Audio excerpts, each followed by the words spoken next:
Gravando então.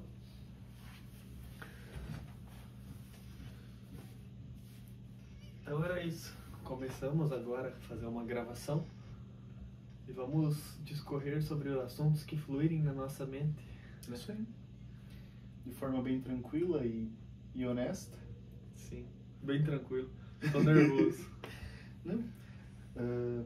A gente já fez um piloto, já fez alguns outros testes, já gravou alguma coisa e talvez o nervosismo que tinha lá atrás, eu já estou bem tranquilo nesse ponto. Eu acho que me acostumei um pouco mais com a câmera, com essa questão. Isso é interessante, né? A gente vai dessensibilizando. Quanto mais a gente vai trabalhando em cima, quanto mais a gente vai fazendo, quanto mais vai se tornando rotineiro, vai se tornando mais parte do dia a dia, mais a gente vai entendendo como algo normal, o corpo vai acostumando também, não dispara mais adrenalina, não tem mais aquela coisa que, meu Deus do céu, na frente de uma câmera. Eu penso que o fato de você tornar aquilo um hábito, porque para mim já está comum, né, que estou gravando um pouquinho mais tempo, gravando um vídeo por dia ali pelo menos, ele se torna comum, você não enxerga nada além do que você tendo uma conversa comum com qualquer outra pessoa, com um conhecido, com um amigo seu e sendo sincero. Eu acho que isso é o que deixa mais autêntico o vídeo, né? Quanto mais sinceridade tem, quanto menos mecânico, sabe? Aquela coisa automática, tipo ler um roteiro, quanto mais natural possível, melhor, porque também quem vai ouvir talvez se conecte mais, porque talvez se for natural a gente vai mudar a entonação da voz, vai mexer com a nossa própria emoção, com o nosso sentimento, conforme a gente vai falando alguma coisa. E às vezes quando você lê algo, não tem isso. E aí esse negócio que você comentou de mudar a voz, não sei o quê, eu nunca tive essa percepção. Mas já me falaram que, por exemplo, no período que eu trabalhava com vendas mais assiduamente, eu encarnava uma persona de vendedor. Então eu mudava meu jeito de falar, a voz ficava diferente, a entonação ficava diferente. Talvez até nesse momento esteja acontecendo algo parecido. Não que eu esteja percebendo, mas é natural eu me expressar de uma forma um pouco mais aberta, talvez, do que no meu dia a dia, ou talvez mais fechada, não sei. Mas a gente tem... gaguejou agora. Instintivamente, não era a palavra, mas de forma natural acontece essa mudança, essa quebra de padrão para um padrão de trabalho, talvez, convivência no dia a dia. A gente tem uma forma de falar, uma forma de se comunicar diferente. E aí, entonação da voz, principalmente, porque quando você está com uma pessoa que você gosta, quando você está com uma pessoa que você tem mais intimidade, a tua voz tende a ficar mais aguda. A risada tende a ficar mais aguda, algumas coisas assim. E já em situações menos cotidianas, tende a ficar um pouco mais grave, tende a forçar talvez um pouco mais a garganta, tende a modificar a estrutura de alguma forma que vai modificar a forma de você falar. É interessante isso, porque eu acho que talvez isso seja uma coisa de você captar o que está ocorrendo no ambiente e talvez se moldar naquilo. Talvez isso seja um tipo de capacidade de intelecto, né? Você se adaptar a uma situação. Tipo, se você entrar num ambiente onde tem 5 pessoas e as 5 pessoas talvez falem muito devagar, eu acho que se eu chegasse nesse ambiente eu falaria mais devagar, por tendência, porque a gente analisa, né, e vê como é que é o ambiente, né, tipo, pega aquele feedback e tenta ser natural. Acho que eu vejo sim, que eu tento ser parecido com o ambiente. Não é que a gente vai ser duas caras, na verdade a gente é multifacetado, né, conforme a necessidade a gente vai se adaptar àquilo, porque naquele meio precisa ser assim, mais devagar, com a voz mais grave, né, desacelerar um pouco, então você vai se adaptar para responder ao estímulo do ambiente. E essa questão de você falar de se adaptar ao ambiente, é isso que fez o ser humano evoluir. Se não fosse essa capacidade evolutiva de adaptação, a gente não ia estar aqui hoje em dia, porque o único animal que povoa o planeta inteiro é o ser humano, que ele se adapta a qualquer clima, utilizando-se do ambiente, utilizando-se de meios, mas gera uma adaptação. Então a gente consegue se adaptar a um ambiente com mais luz, com menos luz, mais quente, mais frio, e aí vai desenvolvendo a capacidade. Então, por exemplo, o começo do inverno é triste, porque a temperatura não é tão baixa, mas a gente sente o frio de forma mais ampla. Então a capacidade receptiva de sentir o frio não está tão apurada. Então a gente acaba percebendo aquilo como sendo um frio mais intenso.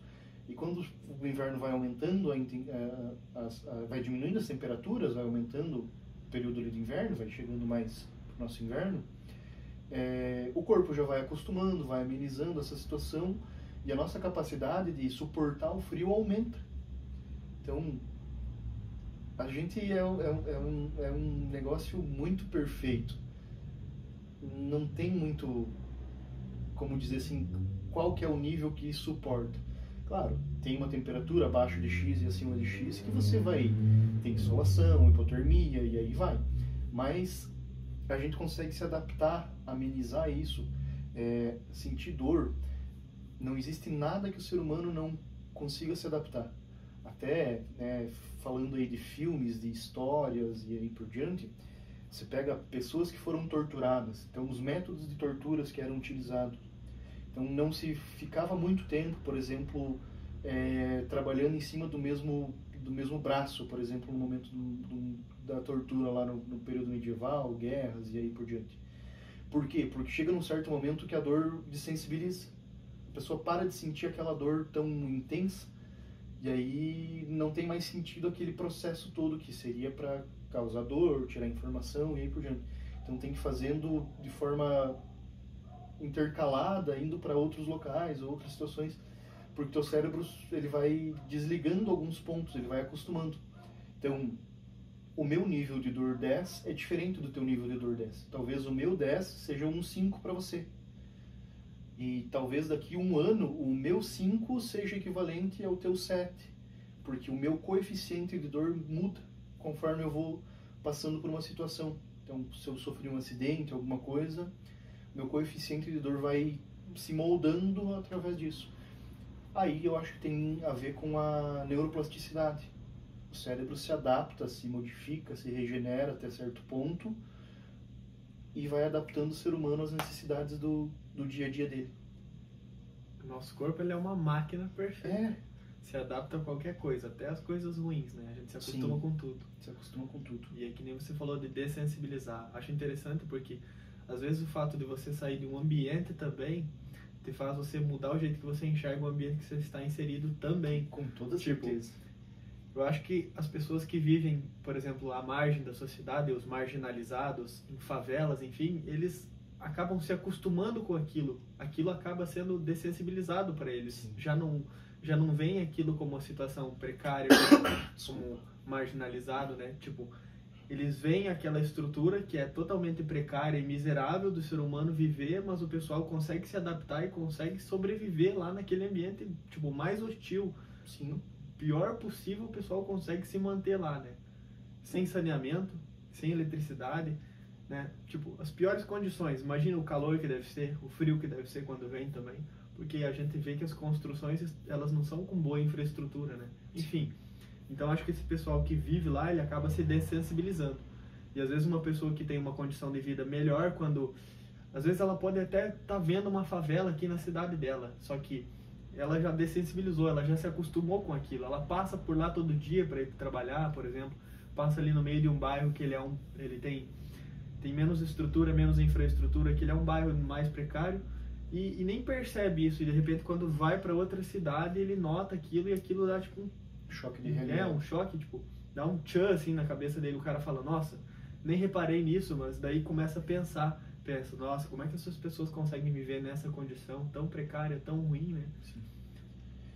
Tem a ver também com, por exemplo, você usar post-it para colocar lembretes ou palavras de afirmação, coisas desse sentido.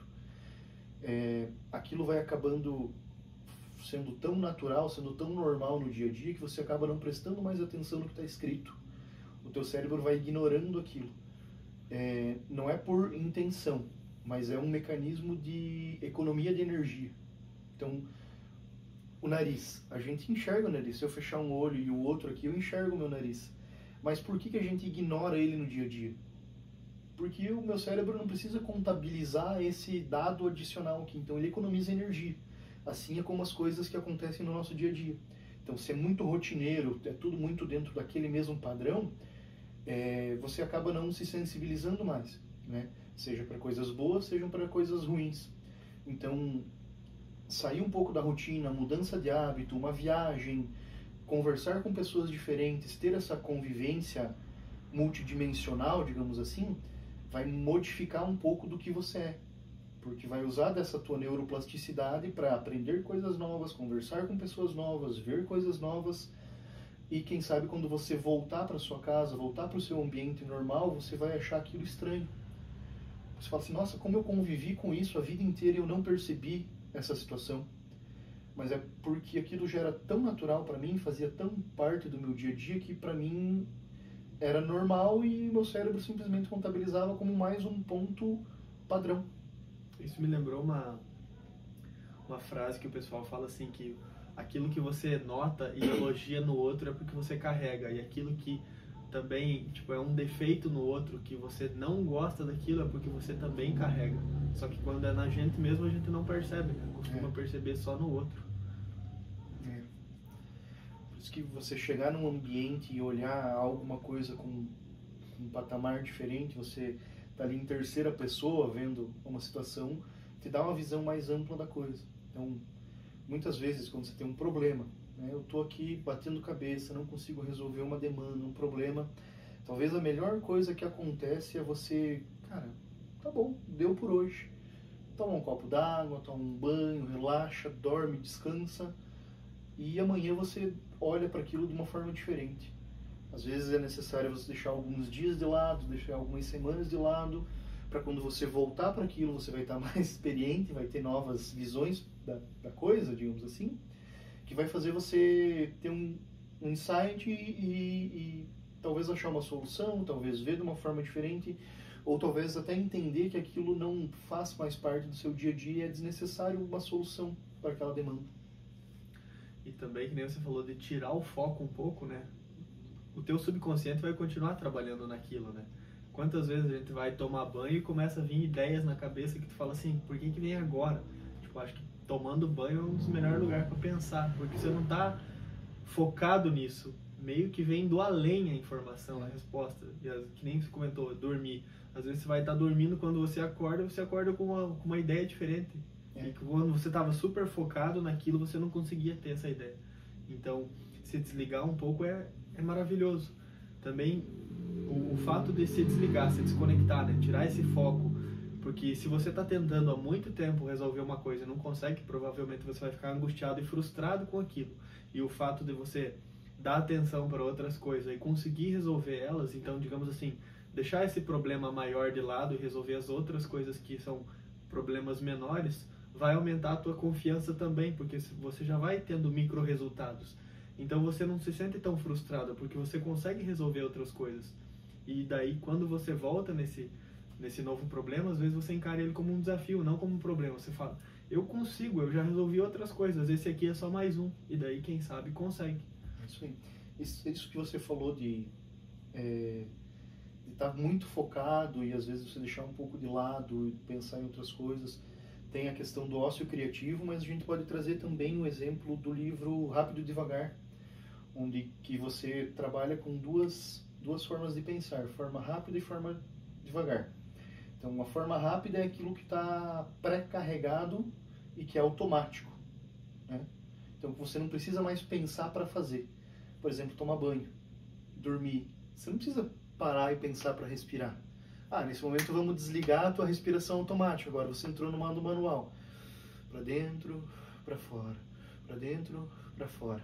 E aí você começa a pensar sobre isso e pensa, caralho, como é que eu não paro de respirar? É porque é natural. Faz parte da tua sobrevivência isso. É instintivo. Se você tentar trancar a tua respiração aqui, talvez você até consiga chegar num estado de desmaiar. Mas a partir do momento que você desmaiou, teu corpo vai automaticamente voltar a respirar normal. Não tem como você desligar a respiração. Não tem como você desligar o dormir.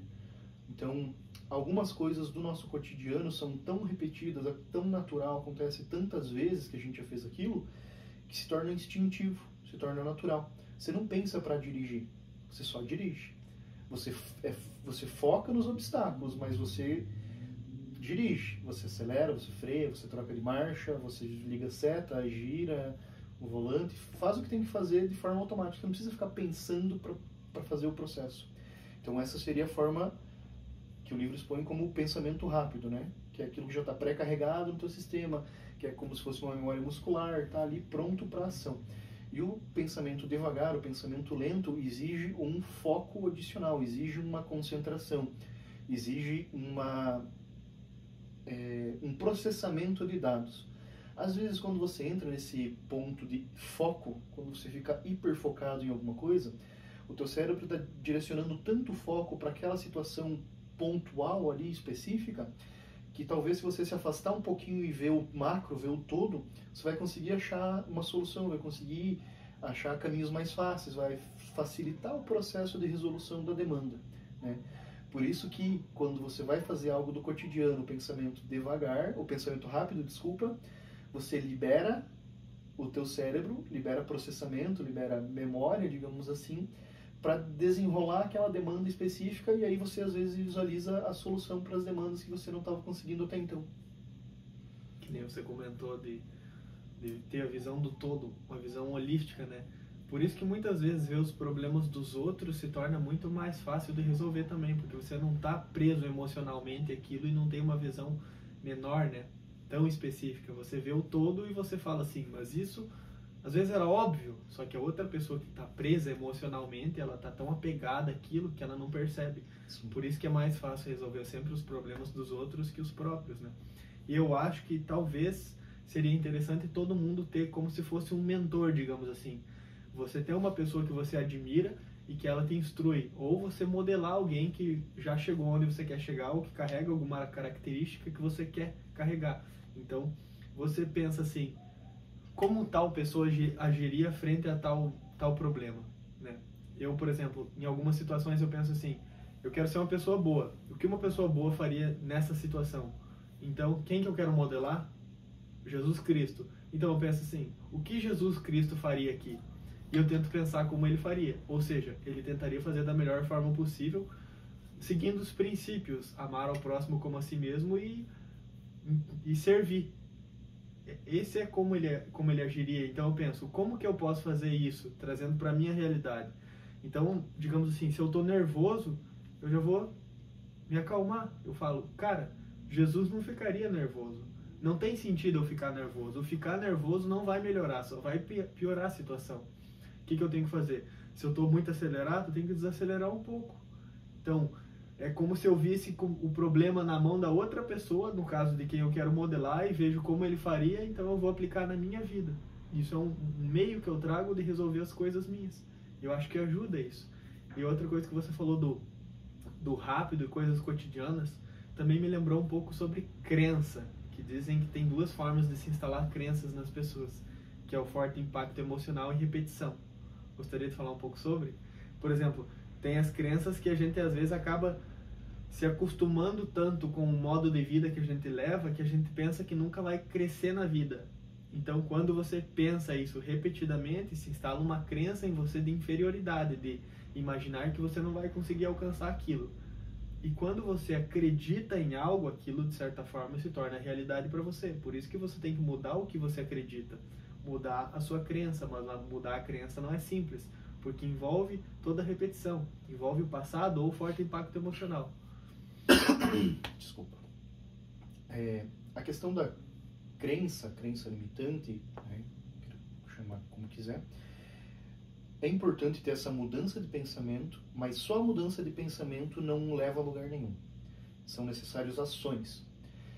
E qual que é a primeira ação que é necessária a se fazer? É mudança de ambiente. Porque a tua crença está diretamente ligada ao teu ambiente. Então, a psicologia comportamental diz isso de forma muito clara. Você é moldado pelo ambiente, então molde seu ambiente para que você possa moldar suas reações a ele e modificar, assim, a forma que você olha para as coisas, que você pensa e que você age, né? Então, supomos que eu seja um alcoólatra e na minha cabeça eu tenho a crença limitante de que eu nunca vou parar de beber. Eu nunca vou parar de beber, porque eu sou assim e eu nunca vou mudar. Isso sou eu. eu sou assim e não vou mudar. Beleza, chegou um certo ponto da minha vida que eu olhei para isso, entendi que é um problema, passei por algumas situações e agora a forma de ver isso mudou. Então, a minha crença limitante de não mudar, de nunca deixar de beber, mudou aí. Só que se eu continuar comprando bebida, ou tendo as minhas coisas, as bebidas em casa, frequentando os mesmos lugares, saindo com as mesmas pessoas, tendo exatamente a mesma rotina, a propensão a voltar a beber será muito maior. Então, o que eu tenho que fazer? Tenho que fazer mudanças na minha vida. Então, se eu chegava em casa do trabalho todo dia, abria a geladeira e a primeira coisa que eu via na prateleira de cima da minha geladeira era uma cerveja gelada, ao invés de eu tomar uma água, eu pegava aquela cerveja e tomava, é algo que eu tenho que mudar. Ah, não tem problema eu tomar uma cerveja de vez em quando? Não, então tudo bem, não é algo que está prejudicando assim, nesse ponto a minha saúde ou a minha convivência em sociedade, com a minha família? Ok.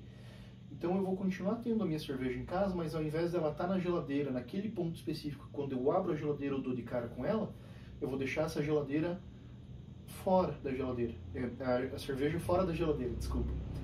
Então eu vou deixar ela lá dentro do armário e quando eu vou tomar uma cerveja, eu programo.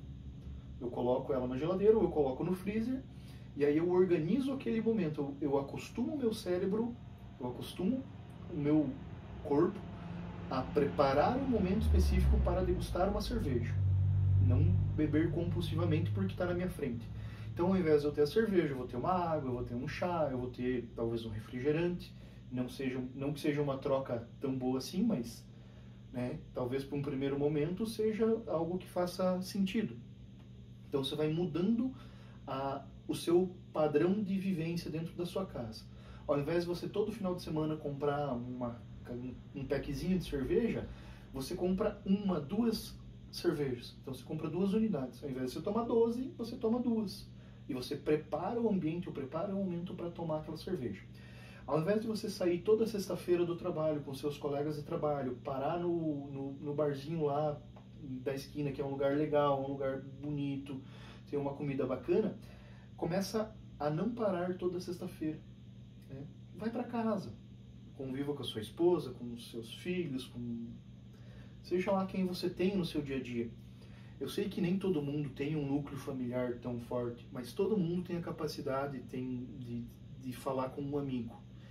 E se você não tiver esse amigo, que você tenha confiança, que você possa comentar sobre essas coisas, procure ajuda profissional, procure algum terapeuta, procure psicólogos, procure alguém especializado na área que possa te acolher e trazer você para perto, fazer que você consiga observar o mundo de uma forma diferente.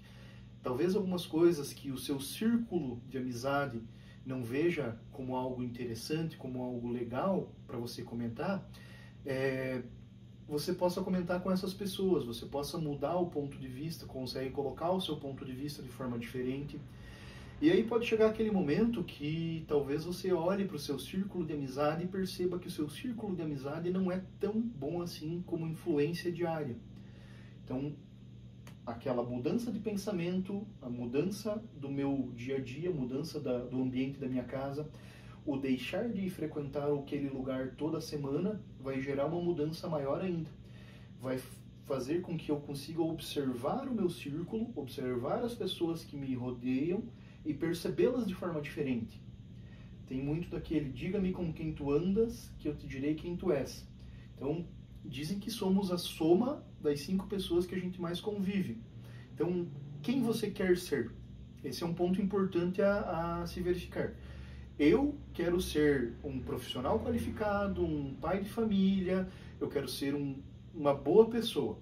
Então, o meu dia a dia, eu estou convivendo com pessoas que são assim, eu estou convivendo com pessoas que fazem algo voltado nesse mesmo sentido que eu quero ser. Se não estou convivendo, quer dizer que eu não estou no caminho correto, né? Então, é indiscutível. Em algum momento, quando você gera uma mudança de pensamento, gera uma mudança ambiental, gera uma mudança de comportamento, você vai se deparar com esse conflito de não é perder a amizade, não é perder as pessoas próximas de você, mas talvez deixar de conviver tanto, ou deixar de conviver em certos ambientes com aquelas pessoas. Então, É um processo longo, não é um processo tão simples, mas são pequenas mudanças no dia a dia que vão gerar uma mudança grande lá na frente. Falei demais, né? Desculpa. Não, tá ótimo.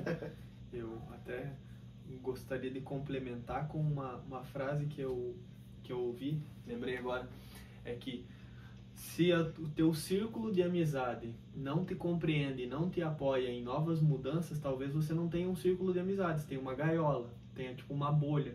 Então, se você falar para esse povo de repente que você está pensando em mudar de hábito, não quer sair toda sexta-feira, porque do meu ponto de vista, você ter essa necessidade de toda sexta-feira ter aquele happy hour, de tomar aquela breja, de ficar um pouco alcoolizado, eu acho que não é saudável. Todo final de semana assim, eu acho que não é adequado. Lá de vez em quando eu acho interessante, porque acho que muitas pessoas usam disso porque elas trabalham em coisas estressantes que não gostam e usam esse happy hour da sexta-feira como uma fuga da realidade. Então, em vez delas enfrentarem o problema que elas estão submetidas, que é não ter o controle da vida delas e viver como elas gostariam, o que elas fazem? Elas vão para essa válvula de escape. Mas isso não está tirando elas de lá. É apenas uma válvula de escape, não está mudando. Ou seja, quando chegar segunda-feira, vai ser aquela mesma coisa, você vai viver a mesma vida e vai ansiar pela chegada da sexta-feira. Você acaba caindo naquela corrida dos ratos, né? Onde o pessoal trabalha no que não gosta, não come talvez o que gostaria de comer, porque trabalha no que não gosta, se estressa desnecessariamente, daí acaba às vezes só engolindo o alimento, nem come de verdade, não presta atenção, porque às vezes é muito corrido, não consegue se organizar na rotina, e quando chega o final de semana, quer só fugir da realidade, não quer encarar aquilo de verdade como um ser humano saudável e com certa capacidade de raciocínio de falar assim, olha, eu acho que tem alguma coisa errada com a minha vida, e eu quero enfrentar isso para mudar. Não é só tipo, tem alguma coisa errada com a minha vida, o que eu vou fazer? Tomar uma cerveja então para esquecer, ou vou usar alguma outra coisa para esquecer. Isso não vai mudar o fato de que quando chegar de novo naquela outra semana, você vai ter que enfrentar aquilo. Então, o esquecer não é resolver. E não é de uma hora para outra que será resolvido também, né? É a mudança de hábito, como você comentou da cerveja. Se você tirar o acesso dela, aquela facilidade dela, tá ali na prateleira, que quando você precisar tomar ela assim, você vai ter que colocar gelar, talvez já perca o estímulo, porque talvez seja um gatilho, né? Assim, ter o acesso fácil àquilo se torna um hábito, é um gatilho. Então eu chego, abro a geladeira, tem ali, eu vou pegar e tomar, porque é um gatilho. Aquilo dispara uma sequência de ações que é uma coisa instintiva, natural. Você já se acostumou com aquilo, que nem a gente falou, o ser humano se acostuma com qualquer coisa. E isso é um hábito que não é saudável.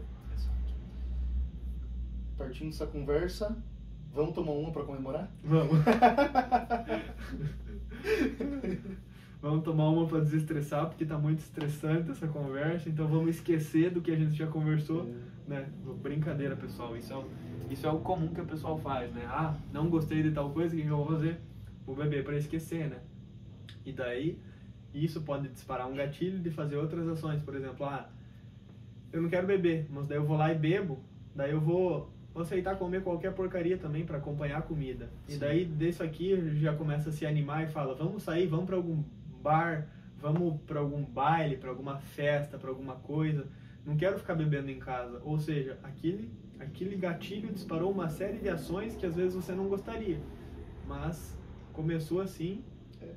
O álcool inibe o funcionamento perfeito do córtex pré-frontal, que vai deixando você menos seletivo para as coisas. Você vai raciocinando menos a respeito de algumas situações, você acaba ficando mais impulsivo e uma coisa vai levando a outra. No final do dia você não percebeu, gastou uma grana que talvez você tinha reservado para fazer outra coisa, talvez uma viagem no final do ano, aquele dinheiro que você estava reservando para isso, você gastou no final de semana, numa festa prolongada ali, em alguma coisa, e se foi.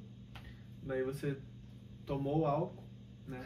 Ficou mais inibido, que nem você comentou do córtex, ficou desinibido então, e daí você fala assim, só se vive uma vez, né? Vamos aproveitar. Tem uma outra frase que eu ouvi uma vez, a gente usa o cartão de crédito e Deus proverá, né? A gente não precisa ter certeza das coisas, tem que ter um pouco de fé. Usam isso como desculpa. Quer acrescentar mais alguma coisa? Não, nesse momento fiquei reflexivo com as minhas situações do dia a dia. O que eu faço no meu dia a dia que tem impactado na minha saúde financeira, na minha saúde física e na minha saúde mental? Quais hábitos eu deveria estar fazendo alguma mudança no meu ambiente, na minha convivência e no meu dia a dia para que eu possa me tornar a pessoa que eu quero ser? Você comentou da vida financeira. O que pode acontecer às vezes é na sexta-feira, a pessoa está estressada com aquilo também, e ela não perceber que as influências, que nem você comentou, do ambiente, são maléficas para ela até nesse sentido. Porque às vezes ela pensa que a vida dela está tão desorganizada, começou a reproduzir um vídeo ali, às vezes ela pensa que a vida dela está tão desorganizada que não tem como organizar. Só que ela acaba ficando nesse ciclo de toda sexta-feira querer fazer isso para esquecer e não lidar com a realidade, quando se ela desacelerasse um pouco, refletisse mais sobre os seus atos, ela visse que talvez ela não precisaria daquela vida tão social quanto ela imagina. Às vezes ela não precisaria beber para ter uma vida social e ter as amizades. Só que o ambiente que ela está inserido é todo mundo consome. Como é que eu não vou consumir, né? Todo mundo vai lhe oferecer e você vai ficar negando. Então chega uma hora que você, às vezes, fala, eu não vou negar, né? Eu me sinto incomodado de toda hora estar dizendo não. Então você acaba aceitando a primeira, aceita a segunda e aí vai. Por quê? Talvez pelo ego também. Da pessoa se preocupar, como que o outro vai me enxergar nessa situação? Porque se eu só ficar negando, eles vão... Talvez lá na hora você pense assim, não, vou negar a primeira, daí depois te oferecem de novo, e você pensa no ego, como que os outros vão me enxergar agora? Eles vão achar que eu sou o careta, que não vai beber, vão falar, você é o abstêmio, você agora virou evangélico, não vai mais beber, e o pessoal começa a tirar sarro com isso, e você se incomoda com aquilo, e às vezes para sustentar uma coisa que você não é necessariamente, você acaba conciliando alguma coisa ali, né? Vai deixando acontecer uma coisa que você não gostaria. Pelo quê? Pelo ego. E aí vem aquela situação de, às vezes você só sai com aquelas pessoas porque você não consegue mais ficar sozinho, você não consegue ficar mais na sua própria presença. Então, esse é um ponto de atenção muito importante, porque no momento que você não consegue mais conviver com seus próprios pensamentos, é sinal de que algo muito errado está acontecendo. Então, uma saúde mental adequada é quando você vive bem com os seus pensamentos, quando você consegue ficar sozinho, ficar em silêncio, consegue trabalhar sua mente, consegue pensar a respeito de situações, por mais que possam ser problemas, possa te incomodar, mas você consegue controlar isso, consegue trabalhar em cima disso e consegue viver bem com isso. Então, a partir do momento que você não consegue mais ficar em casa ou ficar num ambiente que você está sozinho, só com os seus pensamentos, é a hora de pedir ajuda, é a hora de conversar com um amigo, é a hora de procurar um profissional, é a hora de trabalhar alguma coisa de diferente. Porque a partir daí você tem quadros depressivos, você tem as ansiedades, depressões e outros afins. Aí você acaba indo para remédio, ou então descontando no álcool, ou descontando em vícios, e aí é só água abaixo. Acho que esse assunto é mais voltado para homem, porque o homem também se importa com o ego, de certa forma, de que ele precisa ser sempre visto como um homem forte, né? Que vai trazer segurança, proteção e prover também. Nos dias de hoje, não mais. Então ele precisa sustentar aquilo de que ele é um homem forte, independente, que ele não precisa de ajuda de um psicólogo, de um psiquiatra para lidar com uma situação. E a gente não está falando que você vai virar dependente de um psicólogo, mas é que às vezes você está ali preso e as suas capacidades, né, suas faculdades mentais, você não tem a capacidade suficiente para resolver aquilo que outra pessoa, como a gente já comentou, olhando de fora, consegue ver uma solução. Sim. E não é que ela vai resolver a sua vida, ela vai te mostrar o caminho, te conduzir e te ajudar a superar isso, porque fugir dos próprios problemas não tem solução nenhuma. A pessoa tem que amadurecer, aprender, né? Ela tem que aprender a resolver aquilo. Isso é amadurecer, é você resolver os problemas que vêm na sua vida, não é fugir deles, porque isso de fugir não tem a ver com a teoria da evolução também, que a pessoa tem que se adaptar e resolver os problemas. Não é que se adapta é aceitar os problemas existindo ali junto contigo, é resolvê-los, não é deixá-los ali, fugir deles. Isso é atitude de criança, de ser humano que é imaturo, querer fugir dos problemas. O homem forte, de verdade, ele precisa, às vezes, aceitar ajuda. Ele tem que pedir essa ajuda. E não é sinal de fraqueza, justamente é de força. É de não querer desistir. Querer dar o passo adiante e resolver aquilo. Se ele não consegue sozinho, ele precisa, talvez, conversar com um amigo, com uma pessoa de confiança que ajude ele a enxergar o que ele pode fazer ou buscar ajuda profissional. É o negócio de ser tão forte, mas tão forte que você é capaz de estender a mão e pedir ajuda. Exatamente. Porque não tem demérito nenhum. Isso não é fraqueza. Você não está se inferiorizando. Quantas e quantas pessoas precisaram de outras para resolver problemas? Você não tem que ser independente. Você não é um ser humano totalmente autônomo. Para você vir no mundo, você precisou do pai e da mãe. Você não veio do nada, do além. Você precisou dos seres geradores para ti. E quando você saiu do útero ali, do ventre, você já não saiu caminhando e resolvendo o problema. Foi gradativamente crescendo, amadurecendo e evoluindo. Primeiro você precisou que a tua mãe te segurasse no colo para te amamentar. Você não ficava de pé agarrado nela ali, né? Então você vai vendo que você precisa das outras pessoas. Ao longo do tempo o ser humano quer sim se tornar independente, porque isso é um sonho que acho que o sistema, a mídia, digamos assim, colocam nas pessoas. Tem independência financeira, independência geográfica, independência de tempo, que é o que se mais fala na internet hoje em dia, porque as pessoas criam como se fosse um tesouro.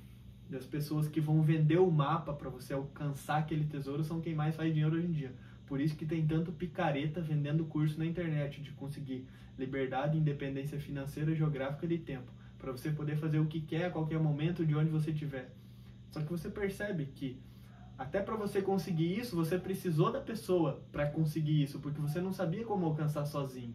Então, você já percebe que essa total independência não existe. Você sempre vai precisar de outras pessoas. No mundo como a gente vive hoje, ninguém mais consegue fazer tudo sozinho. A não ser que você fuja lá para o meio da Amazônia, fique isolado do mundo completamente e tenha uma capacidade de se virar lá com caça, pesca, construção totalmente surreal. Fora isso, não existe. Mas mesmo que você seja um ser assim onisciente, que consegue se resolver, se você ficar doente uma hora e você precisar de um medicamento ou consultar o médico, tá vendo? Você já não vai estar sendo independente. Você precisa de outra pessoa que tem um conhecimento que você não tem. Por quê? Porque o conhecimento está disperso na sociedade. Graças a Deus pela capacidade de comunicação, fala e escrita, que foi o que permitiu que toda a evolução da raça humana perdurasse, se mantivesse. E é o que vai fazer com que as futuras gerações possam ver todo esse desenvolvimento. E aí vem um problema que agora me surgiu. A internet. Será que vai acabar emburrecendo a sociedade? Ou já está? Será que a capacidade da absorção de informações vai ficar comprometida? Porque a gente tem tudo a um toque de uma tela? A capacidade de ler, compreender e guardar? Porque hoje qualquer demanda que você tenha, você abre um vídeo no YouTube e tem alguém lá explicando. Então, você leu um livro, você não entendeu, você pega uma resenha, pega um resumo, alguém vai passar para você. Você não tem mais aquela coisa de ler, reler, compreender, guardar, esquecer por um tempo, voltar e reler para compreender. Isso parece que ficou de lado e eu sinto que isso é um mal da sociedade muito grande nos dias de hoje. É buscar a facilidade sempre, né? Eu não consigo resolver de primeira, não consigo assimilar aquele conteúdo com a minha capacidade. Por isso que a gente está falando, não há nada de ruim em tornar-se independente. Mas a própria palavra, por exemplo, autodidata. Você não está sendo autodidata se você está lendo o que Nietzsche, Schopenhauer, Machado de Assis escreveu. Você está aprendendo, mas é uma coisa que outra pessoa te transmitiu, que o cara escreveu. E ainda bem que a gente tem isso, que é o levar adiante, né? A comunicação, fala, escrita, que você falou. A gente divulgar isso, passar adiante esse conhecimento que a gente carrega. Não é querer que tudo isso morra com nós, porque também não tem muito sentido você acumular muita coisa de conhecimento mesmo e deixar ele morrer com você se você não utilizar isso para algum outro fim, passar adiante ou resolver um problema do mundo. Na verdade não tem sentido nenhum. É tipo você pegar e comer tudo sem se importar com nada. Comida é igual conhecimento, é material de subsistência, é combustível. É combustível para você fazer algo mais. Então, a comida é combustível que vai converter em energia, vai converter nas células e aí por diante vai nos dar força para fazer algo. O conhecimento é igual. Não adianta eu encher de conhecimento até explodir. Não vai servir de nada. Ele tem que ser combustível. Eu tenho que absorver, interpretar e usar ele para algo. E nada adianta eu ser o maior QI do mundo se eu não uso isso para nada. Ou se eu passo o dia inteiro só resolvendo um cubo mágico. Não vai ter sentido nenhum ter toda essa capacidade cognitiva, ter toda essa condição e passar o dia todo ali só com as mãos num cubo mágico. Se eu não estiver usando isso para o meu bem, para o bem da sociedade, para o bem das pessoas que me cercam, cara, eu não preciso mudar o mundo. Eu só preciso mudar a minha vida. Mudando a minha vida, automaticamente eu vou ter que fazer diferença na vida de outras pessoas. E você se torna um exemplo, né? E o exemplo arrasta. Você mudando a sua vida, que nem você falou, interfere na vida de outras pessoas. Talvez não diretamente, mas quem sabe alguém olhe aquilo e veja que você conseguiu mudar, ela fala, se ele consegue, eu também consigo. Então você se torna uma inspiração. É isso aí. Essa conversa que a gente está tendo aqui. Talvez há alguns meses atrás a gente não ia estar tendo essa conversa na frente de uma câmera.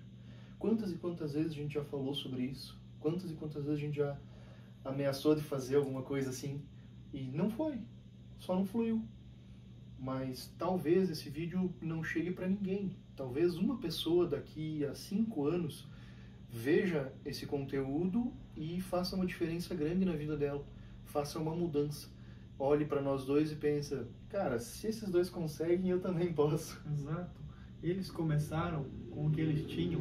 Não era o melhor estúdio, eles não tinham as melhores condições, mas eles fizeram. E se eles fizeram, eu também posso fazer, porque a gente precisou só de uma câmera ali do celular para começar a gravar. E falar um pouco mais alto, né? Porque não tem microfone aqui perto, então a gente tem que falar um pouco mais alto. E isso é até bom, porque a gente acaba dando mais clareza, talvez, nas palavras. O fato de se esforçar. Né? Exercitar então, a dicção. Isso, então a gente está promovendo um esforço próprio também. Não é só falar para os outros, mas isso também está sendo uma força motriz motivadora e que causa mudança em nós mesmos. Porque às vezes você assimila uma coisa para ti, que você lê, você mastiga aquilo, né, e você entende. Só que quando você vai passar para uma outra pessoa, você tem que tornar aquilo mais claro, não só pensando em você, mas é como ele vai interpretar quando ele ouvir aquilo. Então é tornar aquilo entendível também. Isso, eu acho que é o mais importante de tudo. Você pode ser o maior pensador de todos. Se você não conseguir propagar esse pensamento, passar adiante, fazer com que outras pessoas também te compreendam, de nada adianta. Eu não vou passar de um esquizofrênico ouvindo vozes e vendo coisas. Você pega uma frase de algum filósofo, às vezes, que escreveu algo difícil, por exemplo, Pierre Bourdieu. Os circuitos de consagração social serão tanto mais eficazes quanto maior a distância social do objeto consagrado. Você lê isso, você não entende. Se você não entendeu, não serviu de nada. Né? Para que dificultar tanto, né? Você pega isso e lê no primeiro momento e não entende, às vezes você já desanima. Daí você lê de novo e fala os circuitos de consagração social. Daí se você puder fazer uma conexão com alguma outra coisa, assimilar isso com outra, serão tanto mais eficazes quanto maior a distância social do objeto consagrado. Você pensa, uma distância tem a ver com talvez ver no todo, visão holística. Daí você fala, não, talvez tenha a ver com que um cara muito inteligente falou há muitos anos atrás, um profeta não será desonrado senão em sua própria terra, ou seja, ele precisa sair daquele local. Então você assimilou uma frase com um cara que escreveu aquilo há milênios, Jesus Cristo. O cara escreveu isso de uma forma e o outro cara pegou e tornou isso um pouco mais difícil. Parece que ele, em vez de dar mais eloquência aquelas palavras, ele tornou ela mais difícil para que como se fosse elitizado o conhecimento. É o que mais acontece hoje com as castas do conhecimento. É complicado. Só sei que é complicado. Você falou que a internet está emburrecendo as pessoas.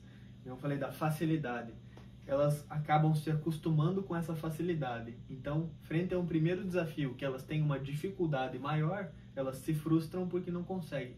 E às vezes elas já vão buscar a solução. E se não encontram, elas falam, se não tem na internet, ninguém sabe. Se ninguém colocou aqui, como é que eu vou saber, né?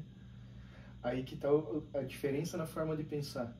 Se ninguém sabe, se ninguém fez, essa é a oportunidade para eu aprender, para eu desenvolver e para eu ensinar. Exato. Então, eu acho sim que, de certa forma, esse acesso a conhecimento tão vasto, de certa forma, acaba emburrecendo as pessoas, porque elas pensam assim, eu não preciso me esforçar para reter alguma coisa se eu tenho aquilo disponível a qualquer momento. E quando você tem algo disponível a qualquer momento, que você pode acessar a qualquer hora, aquilo pode ficar para depois. E esse qualquer hora se torna um nunca, porque você sempre poderia ver aquilo. É tipo um pequeno probleminha ali, tipo numa firma, na sua empresa. Qualquer um resolve aquilo ali.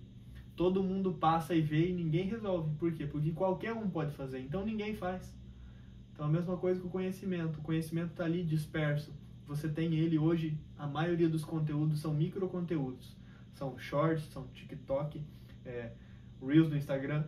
Então o conhecimento está ali, está sintetizado em 1 minuto normalmente, que é o tempo médio de duração desses vídeos. Às vezes a pessoa vai ver até menos que 1 minuto, porque a atenção das pessoas hoje em dia se fala que ela é menor que a de um peixinho dourado, né? Então, você tem 10 conteúdos, você vai consumir 10 conteúdos totalmente distintos, às vezes não consegue fazer conexões entre eles e eles acabam se perdendo. Você viu 10 vídeos ou 20 e não lembra de nenhum. Daí não faz sentido nenhum você ter consumido aquilo. O que você fez foi perder seu tempo, que é a coisa mais preciosa que tem e que não volta. Alimentando o sistema que é tornar as pessoas cada vez mais burras e dependentes, e é como se fosse o circo de antigamente, o pão e circo. As pessoas têm uma vida desgraçada, só que elas têm aquele momento de prazer, de desfrutar da alegria fácil, daquela diversão. Então elas pegam ali, olha a pessoa se divertindo e daí sorriem e esquecem dos problemas delas. Só que daí no outro dia ela tem que levantar cedo para ir trabalhar. E então ela não resolveu de fato a vida dela. Ela apenas se entreteu. Então por isso que hoje em dia o que mais se tem é entretenimento, é dispersão barata. E a maioria disso é gratuito. Por quê? Porque você acaba virando refém de tudo isso. Você não cresce, você não evolui, você não aprende, você não melhora a sua vida, nem seu círculo, nem a sociedade, nem o mundo, nem nada.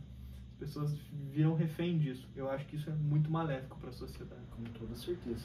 E não existe almoço grátis. Exatamente. Se algo é de graça, se algo é gratuito, é porque você é o produto.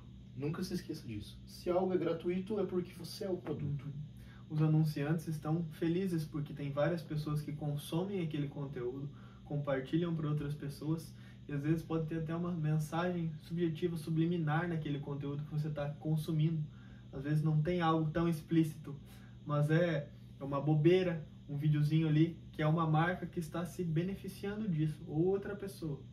Você tá sendo o consumidor ideal, que é aquela pessoa que consome freneticamente e acaba ficando nesse vício, tornar as pessoas menos satisfeitas com o dia a dia, com a vida delas, e consumidores ferrenhos. Acho que a melhor coisa que tem para o sistema é as pessoas viverem tristes, mas completamente consumistas, para tentarem sanar essa tristeza, essa angústia, esse vazio que elas têm com coisas. Então elas gastam, elas consomem, se tornam consumidores, não produtores, que não melhoram, produzem algo para melhorar a vida dela ou a sociedade. Seria o niilismo, o oposto do estoicismo? Algo nesse sentido? Talvez. O fato de você ser estoico é você buscar se fortalecer, né? Uhum. E o niilismo é aquele que fala do amor fati, ao destino, ou seja, ele como vier, ele tem uma visão de que nada tem sentido e propósito.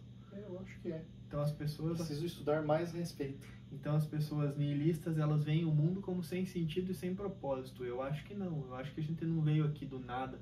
A gente não nasceu de uma partícula que explodiu e que gerou tudo isso aqui. Acho que teve um criador que criou as coisas por trás e tem um sentido, um propósito, um significado maior. Quem disse que não foi ele que acendeu a faísca? Não, aí que tá. Então, Entrar nessa discussão agora. Teve uma força, um ser que criou, um ser que já era antes de nós. Que não tem como você medir. Que não tem como Como você tem medir. como mensurar. E nem como entender, né? Você pode buscar o conhecimento, expandir o teu saber e teu conhecimento, mas isso, de certa forma, é uma ilusão. Porque você vai buscar e talvez 5 perguntas do porquê, você não encontre respostas e se sinta perdido. E são coisas que estão além do intelecto, da inteligência humana. Porque um ser humano não seria capaz de criar tudo isso. Coisas infinitas, infindáveis nesse mundo da natureza. Então, ele nunca vai conseguir assimilar todo o conhecimento. É uma inteligência finita do ser humano, com a sua capacidade limitada, tentando entender o infinito. Isso dá uma dorzinha de saber que tem tanta coisa para ler, para conhecer, para ouvir, tantas histórias por aí que a gente nunca vai conhecer, pelo simples fato de que a gente é apenas uma partícula de poeira no meio do universo, que só está de passagem por aqui. A gente não é daqui e não veio para ficar. Somos feitos de poeira das estrelas.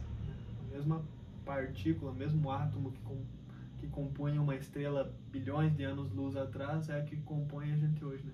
Viemos do pó, ao pó voltaremos. E veja quão fantástico é isso. No meio de tudo isso, a gente está aqui, junto, convergindo ideias, em alguns momentos indo de forma oposta com algumas ideias, e mesmo assim estamos aqui, aproveitando isso da melhor forma possível, aproveitando esses dons para interagir e viver cada dia. Levar adiante e tentar melhorar um pouco a vida de uma pessoa que seja, né, que veja esse vídeo, no caso. É o fato de, que nem você falou, tem tantas histórias que talvez nós nunca vamos ouvir. Pessoas que se foram, quantas ideias e quantos inventores não tem no cemitério, só que eles não tiveram a oportunidade de propagar aquilo, de levar adiante. Não tiveram essa oportunidade, não tiveram acesso como nós temos hoje em dia. E aí está um ponto importante. Quantos inventores estão no cemitério sem a gente conhecer? Quantas invenções só ficaram na cabeça dessas pessoas? Por isso que é tão importante o ato de pensar e colocar em prática. Pensar e colocar em prática. Se você só ficar martelando ideias, colocando isso no papel e nunca criando ações, convertendo isso em matéria, convertendo isso em trabalho, não tem valor nenhum. Uma ideia, pelo simples fato de ser uma ideia, é só vento. É irrisório. Ficar buscando ideias e criando ideias sem trazer aplicabilidade para ela não tem sentido nenhum também. É uma vaidade, é vão e vazio, né? Então eu acho que é maravilhoso nós termos a oportunidade de vivermos no mundo como vivemos hoje. Claro que tem muita coisa que eu gostaria de mudar e que acredito que vai melhorar. Apesar de que algumas pessoas falam que o mundo caminha para o caos, eu não acredito nisso. E eu efetivamente estou colocando força, me posicionando e tendo a atitude de fazer com que o mundo não continue pendendo e se inclinando para o ruim, para a extinção em massa da própria espécie. A humanidade não pode extinguir a si mesma. Ela não pode deixar de existir. Nós temos que fazer alguma coisa contra isso. O curso natural da natureza é ela se propagar, crescer, né? Só você deixar uma área lá de 10 hectares parado, que a natureza floresce. As aves vão passar lá, vão levar sementes, vão fazer o cocô, vai nascer, enfim, as árvores. É natural crescer, evoluir, prosperar, progredir, aumentar. É natural. É antinatural a decadência. Então a gente tem que ser natural e a favor da natureza e não contra ela. Exato. E essas histórias, o fato de pessoas que não tiveram acesso como nós temos, ou talvez elas carregavam uma timidez, uma vaidade, um ego grande e não se propuseram a enfrentar isso, a ir além da barreira do medo, né? Grandes conquistas, os maiores sonhos da sua vida às vezes estão atrás da porta do medo. Você perder essa timidez, perder o medo de errar, porque é comum errar. Nós somos seres humanos e vamos errar. A gente não tem a melhor dicção, a eloquência, a oratória, a melhor dialética para entrar em assuntos, mas a gente se esforça e faz o melhor possível. E é o erro que faz a gente aprender. Seja o meu, seja o seu, seja o de um terceiro.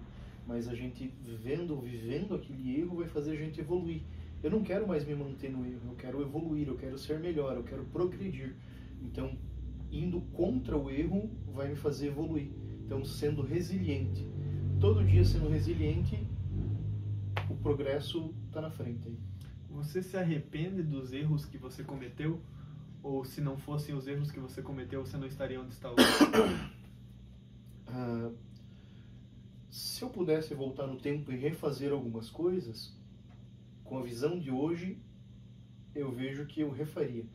Porém, isso me leva a pensar de que se eu voltasse no tempo com essa visão de hoje, eu não poderia não fazer aquilo, porque eu não teria essa visão que eu tenho hoje. Exato. Então, tudo que eu sou advém de tudo que eu fiz, tudo que aconteceu comigo. Então, se talvez eu tirar até o menor dos erros, no final das contas eu não vou ser o que eu sou hoje. E querendo ou não eu gosto de como eu sou. Eu sei que eu tenho muito a fazer, muito a melhorar, mas eu me sinto bem sendo eu mesmo. E ter essa possibilidade de ser eu mesmo, muitos dos ambientes, na maioria deles, me deixa muito feliz. Isso de você apagar as pequenas coisas. Se você fosse apagando todos os erros, né? Se a gente tivesse uma vida perfeita e fosse apagando tudo, talvez você apagasse tudo e não tivesse mais você hoje. Porque às vezes um erro te livrou de um erro maior. Às vezes um erro que te atrasou aqui te livrou de uma outra coisa. Então, Exato. Você querer, que nem você falou, eu apagar ou corrigir um erro, não faria eu ter a ciência de que aquilo foi um erro. Então eu não teria aprendido com aquilo. Entra quase que no paradoxo de Bootstrap, que se eu voltar no tempo e matar o meu avô, eu não vou nascer, então não tem como eu fazer isso, porque o futuro já diz que eu já nasci. Então não tem como mudar o passado. A gente tem que se concentrar no que a gente pode mudar, que é o agora, é o presente, mirando no futuro, ter uma visão. Tudo que importa é com o que eu vou fazer com essa bagagem que eu trago. O que eu vou fazer com esses erros que eu vivi, com os problemas que eu tive. Então é como eu vou lidar com isso. O que eu vou fazer a partir daqui com essas coisas que eu tenho. Então, não é que nada importa daquilo que eu vivi, tudo importa. Mas o que mais importa daqui em diante é como eu vou lidar com isso, o que eu vou fazer com isso. Eu vou usar isso como um fardo para atrasar o meu caminho, ou eu vou usar isso como material de construção para agilizar o meu progresso.